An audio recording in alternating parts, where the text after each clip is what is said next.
Somos Manuel e Mercedes Orosa Saavedra, administradores solidarios e netos do fundador de Letra del Naraío. E agora Mercedes vai vos contar un pouquiño a historia de como foi meu abuelo para Cuba e as inquietudes que tiña e como empezou a eléctrica, non? Meu abuelo foise a Cuba, eu penso que impulsado pola necesidade e polas inquietudes que tiña, porque el traballaba na central da Fervenza, no Roxal, que daba luz a Ferrol. Xa sabedes que o río do Velelle é un río moi industrioso, e naquela época pois tiña certa importancia. Entonces el veía o que supoñía o progreso para a comarca. Foise a Cuba, reclamado por un tío, ali xa estaba un irmá del, traballando pois de, entre comillas, chef, que sería ahora. Foise alá, empezou traballando nunha empresa americana, montando ascensores e teléfonos na Habana. A partir de aí empezou a traballar na central de Licias e despois na central Matanzas. Bueno, estuvo casi do principio a fin das obras. Despois unha compañía americana reclamouno para os Estados Unidos, pero, claro, ele tiña o handicap do idioma. Ademais de que todos os seus amigos, porque toda unha xeneración había emigrado a Cuba, non se sentía cómodo nos Estados Unidos e volveu a Habana. Meu abuelo nunca se arrepinteu de ser emigrante.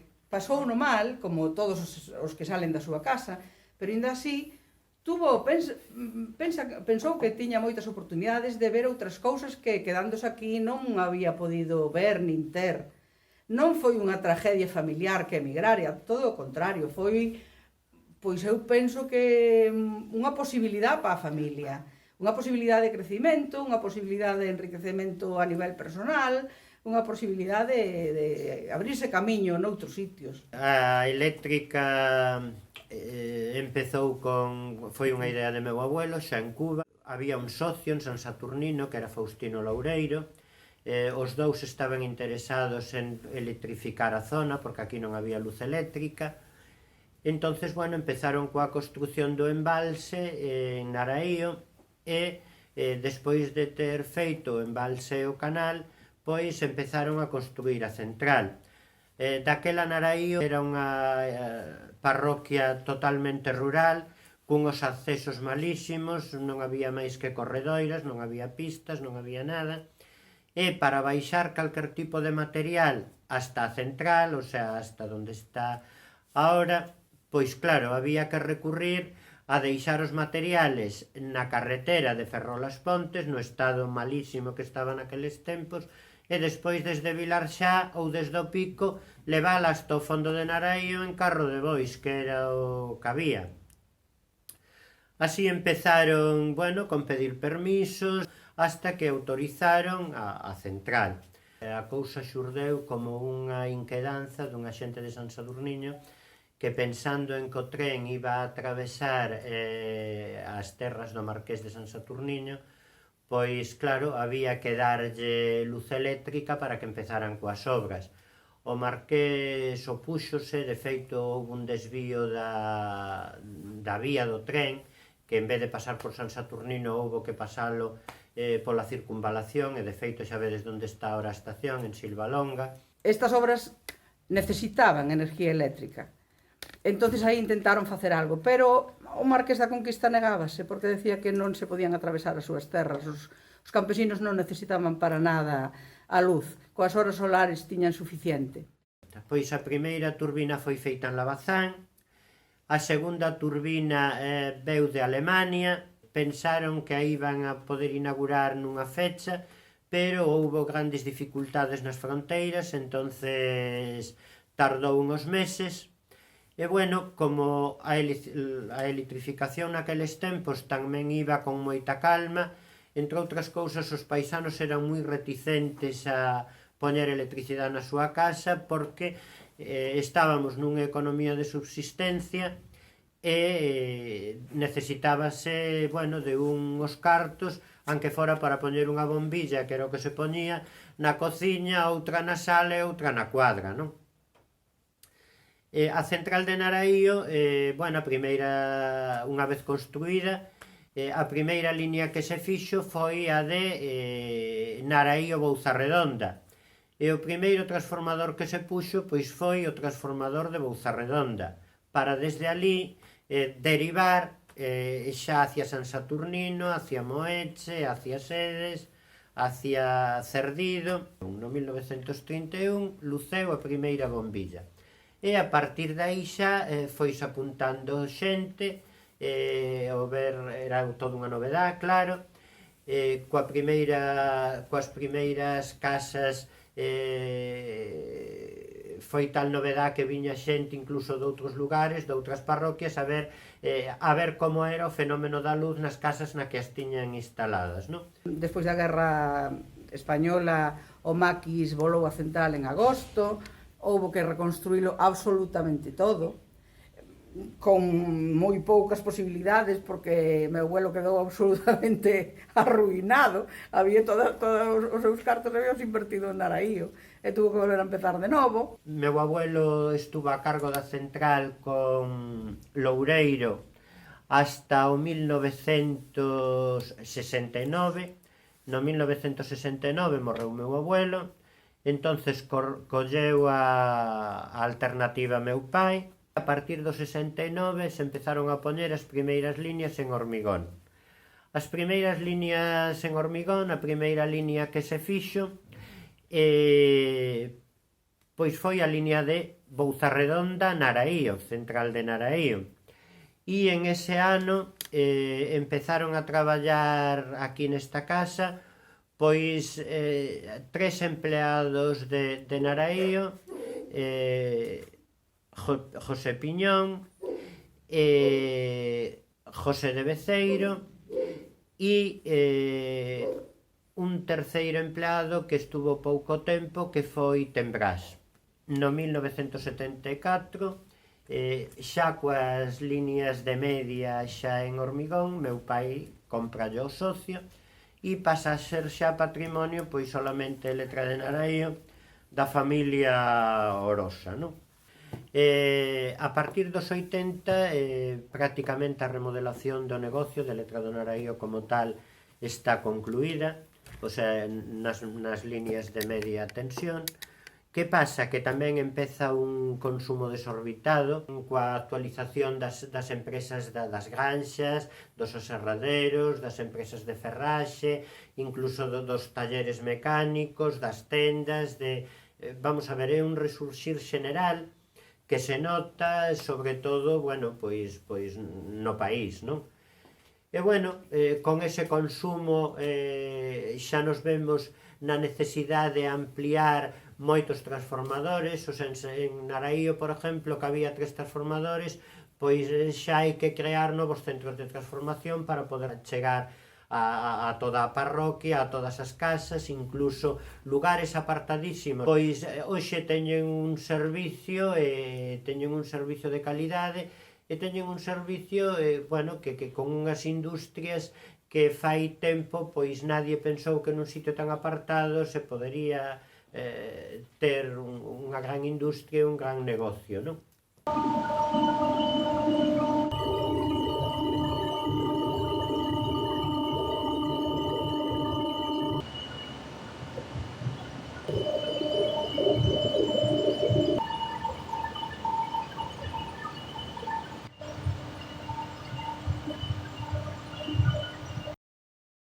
Pois o presente, como todas as empresas do rural, complicado. A ver, a xente... Como todas as minicentrales, complicado. Complicado. Bueno, pasa que é unha empresa que ten que estar sempre nunha constante renovación, nunha constante innovación. A central, evidentemente, a que a vexa nos principios e a vexa ahora non ten nada que ver. Hoxe ten un automatismo, bueno, de última xeneración. E como todas as empresas, pois as liñas, evidentemente, están todas xa en hormigón, todas normalmente con cable cuberto. Entonces o avance notase en todo. Notase tamén que, como toda zona rural, tuvo un momento de auxe na población, ou sea, da do aumento da población, do aumento das casas, do aumento da xente, e notase agora que estamos nunha época en que a población rural pois está quedando baleira, o sea, os novos vanse, as industrias non se crean ao ritmo que se debera, e os lugares que, sobre todo os lugares máis apartados, teñen un futuro complicado porque a xente nova non ve futuro e deixa os abandonados, non? Na actualidade a Electra de Naraío ten aproximadamente uns 3.200 abonados. Traballamos en 5 ayuntamientos. Claro, traballamos en 5 ayuntamientos con un montón de parroquias. E, bueno, é unha zona moi diseminada, moi difícil, porque moi complicada, porque temos moita superficie de línea arbolada, con todos os problemas que iso trae, sobre todo agora que estamos con este cambio de clima, que agora uns ventos, unhas cousas que antiguamente non se vían, non?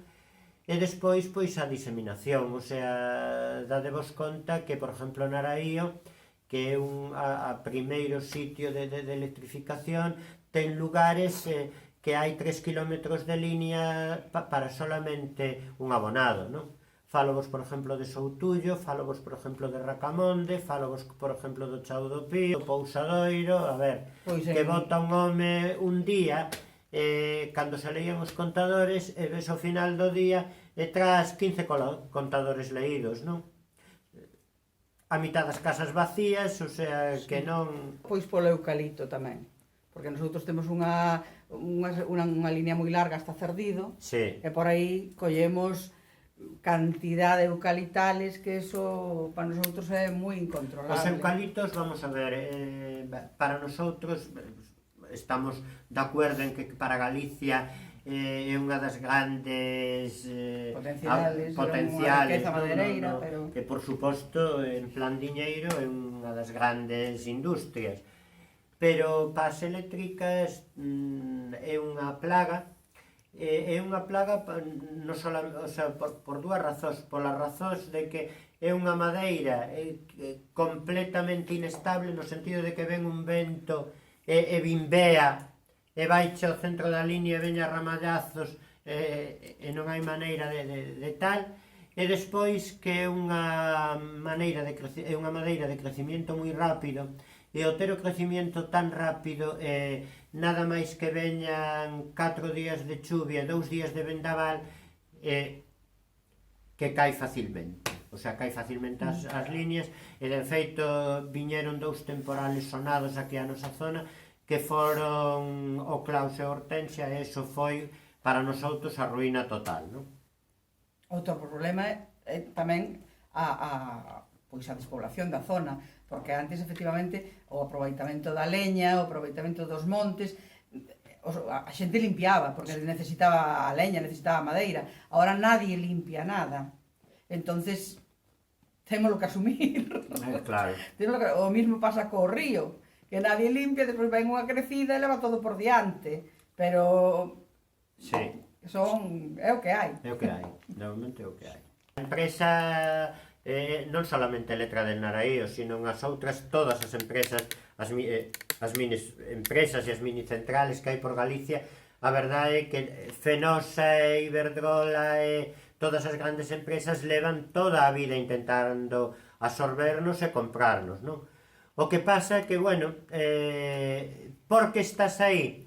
Home, porque unha cousa que fundaron con moito sacrificio e con moita dedicación e con moito empeño e con moito vicisitudes os teus abuelos e despois seguiron os teus pais, realmente non estás disposto a abandonar e a vender. Por que? Pois que é unha cousa de tradición familiar que encima lle tes cariño e te sintes a gusto. E porque tenemos que trabajar, como todo o mundo.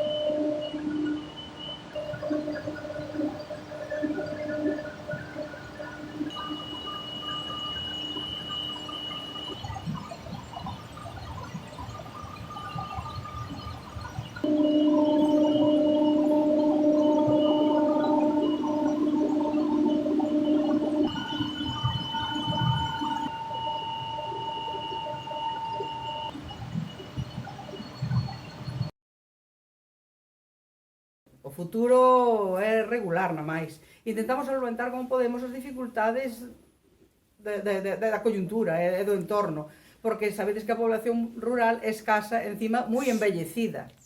Pero ainda así, aos maiores intentamos botar unha má como podemos, porque, claro, non é fácil decirlle a unha persona de 80 anos, mire, sube a ver que lle pasa no contador ou na instalación ou algo polo estilo.